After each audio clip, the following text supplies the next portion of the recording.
Alam nyo, kayong dalawa, kapag pumalpak tong lakad namin, yari ko sa akin.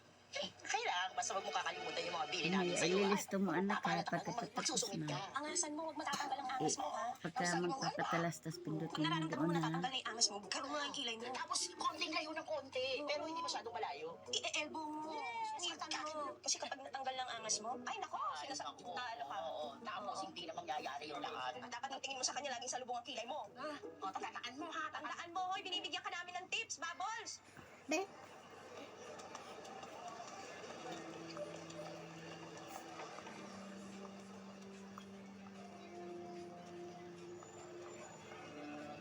Chief, morning! Morning!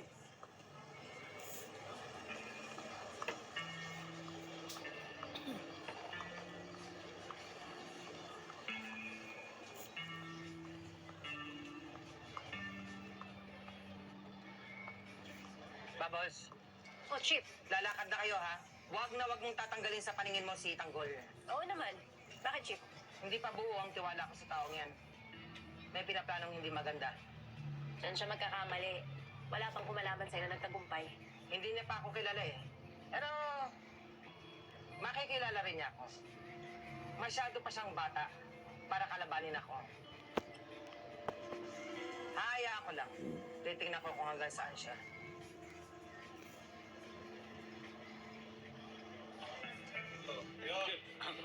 Kain tayo. Kain.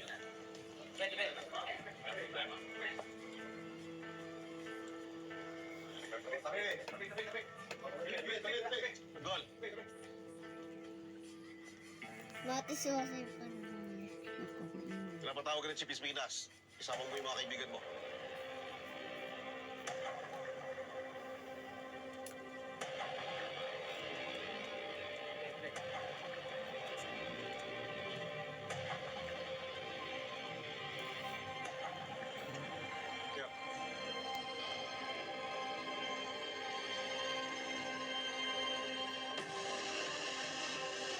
Alam nyo, maling-mali yung gagawin nila Tanggol eh.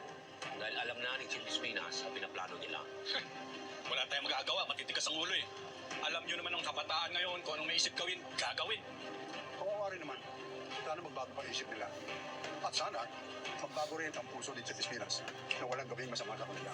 At kung susundin lang nila ang pinag-uutos ni Chief Espinas, at tatapusin nila ang trabaho at babalik sila dito, walang problema ang buhay nila dito.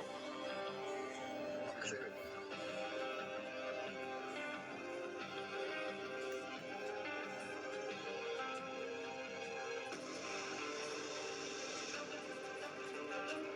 Bong! Nila Tanggol, kasama ni Maka Santos.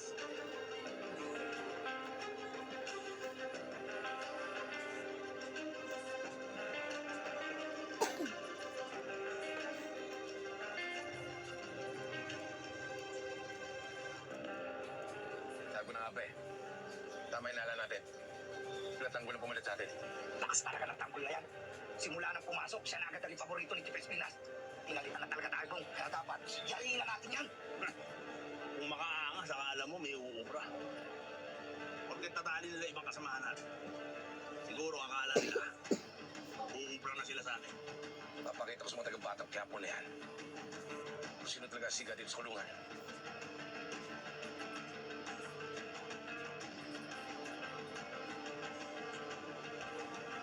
Chief, dito na.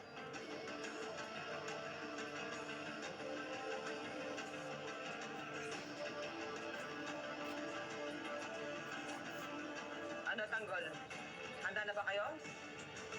Opo. Baka ito pang mga itong dahilan ha, para sumabit kayo. Eh, hindi po.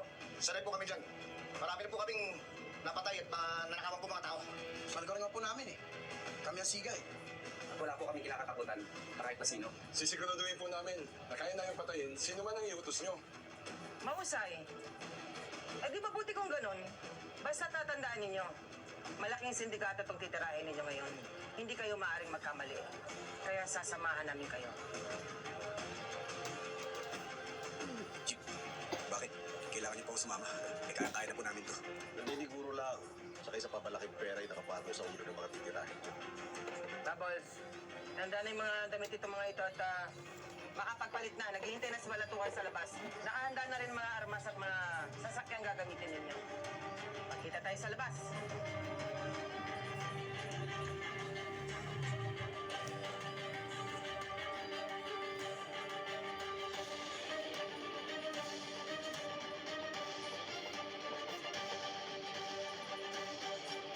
Niwala ko kayo sa akin. Pero talaga ginusto ko. Pinili mo saktan si Tanggol. Yun ang pinili mo. Ngayong Biyernes, ang mga multo ng